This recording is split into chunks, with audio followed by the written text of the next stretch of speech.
I'm Esther Whitley, and I'm the first one on the west coast of Florida to have the Seattle procedure. I had gone back to my knee doctor because I had developed a real pain in my right knee. He said nothing was wrong, but he prescribed physical therapy. I could not do the exercises that my therapist prescribed. I went back to my cardiologist. He showed us a sketch of the thing that was growing in the right atrial of my heart. I got a call from a cardiologist and he described Esther's case to me and her clinical symptoms and wanted me to take a look at her to see if there may be a creative, non-surgical way we could treat her. She was not deemed to be a good surgical candidate.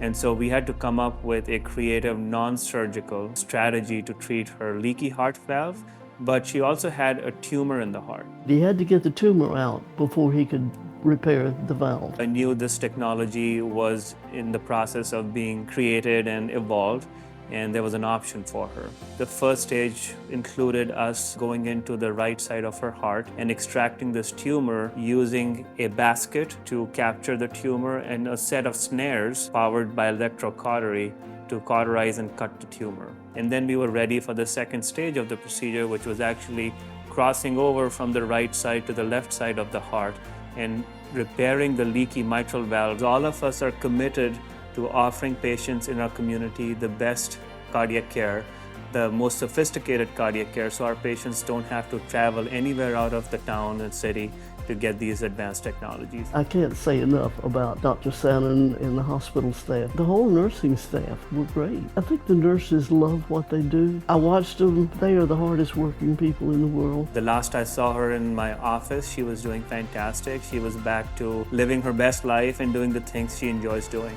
I think it gave me a new lease on life. I'll certainly live better and enjoy my family and maybe get in some travel.